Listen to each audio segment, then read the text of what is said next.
પ્રાકૃતિક કૃષિ આજના સમયની માંગ છે। રાજ્યપાલ આચાર્ય દેવવ્રતજીની પ્રેરણાથી સમગ્ર રાજ્યએ પ્રાકૃતિક કૃષિ અપનાવવાની પહેલ કરી છે। પ્રાકૃતિક કૃષિમાં દેશી ગાય એ પાયાની જરૂરિયાત છે।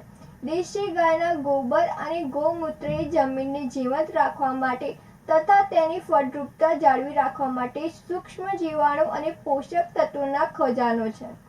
તો ચાલો પ્રાકૃતિક કૃષિમાં દેશી ગાય અને સૂક્ષ્મ જીવાણુનું મહત્વ સમજીએ। ગૌમૂત્ર એ પાકનું જીવનચક્ર પૂરું કરવા માટે જરૂરી પોષણ તત્વોનો ભંડાર છે। તે ઉપરાંત પાકના વૃદ્ધિ અને વિકાસના નિયંત્રણ માટે જરૂરી હોર્મોન્સ પૂરા પાડે છે। આ ઉપરાંત પાકને નુકસાન કરતા જંતુઓ, બેક્ટેરિયા, વાયરસ, ફૂગ વગેરે સામે રક્ષણ આપે છે। ગોબર સૂક્ષ્મ જીવાણુનો ભંડાર છે। 1 ગ્રામ ગોબરમાં જુદા જુદા પ્રકારના 300 થી 500 કરોડ જેટલા સૂક્ષ્મ જીવાણુ હોય છે। તે અનેક પ્રકારે જમીનને સમૃદ્ધ કરવા અને કાર્ય કરે છે। દેશી ગાયના ગોબરમાં જુદા જુદા પ્રકારના સૂક્ષ્મ જીવાણુ હોય છે, જેમ કે નાઇટ્રોજન સ્થાપન માટે જવાબદાર, ફોસ્ફરસની લભ્યતા માટે જવાબદાર, પોટાશની લભ્યતા માટે જવાબદાર, સલ્ફરની લભ્યતા માટે જવાબદાર, પેસ્ટિસાઇડ અને હેવી મિલ્કનું વિઘટન કરનાર, પાકના અવશેષો અને સેન્દ્રિય પદાર્થનું વિઘટન કરનાર, જંતુઓના રોગકારકોનું જૈવિક નિયંત્રણ કરનાર, પાક વૃદ્ધિકારકો જેવા વગેરે સૂક્ષ્મ જીવાણુ હોય છે।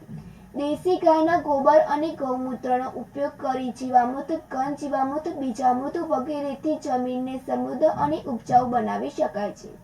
ગોબર અને ગૌમૂત્રના ઉપયોગથી તૈયાર થયેલા વિવિધ અસ્ત્રોથી પાક સંરક્ષણ થઈ શકે છે।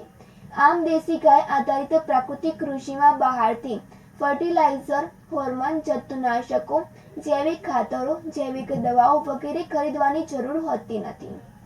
રાસાયણિક ખેતી ગ્લોબલ વોર્મિંગ પેદા કરે છે, ત્યારે પ્રાકૃતિક ખેતી ગ્લોબલ વોર્મિંગને સમાપ્ત કરે છે। પ્રાકૃતિક ખેતીથી જમીનની ફળદ્રુપતા વધે છે। આમ આવનારી પેઢીઓને વારસામાં ફળદ્રુપ જમીન મળશે। ભારતીય દેશી ઓલાદની ગાયોની ઓલાદ સુધારણા થશે। દેશી ગાય હાલતી ચાલતી જીવાણુઓની ફેક્ટરી છે। જો ગાય બચશે તો તેનું દૂધ માનવ કલ્યાણના કામમાં આવશે। ગાયનું ગોબર, ગૌમૂત્ર ખેતીને બચાવશે। આથી દરેક ખેડૂત મિત્રોએ વાતાવરણ, પાણી અને જમીનને બંજર થતી અટકાવવા પ્રાકૃતિક કૃષિ પદ્ધતિ અપનાવવી જોઈએ। માહિતી બ્યુરો સાથે તનિષા પરમાર, સિટી ન્યૂઝ, હિંમતનગર।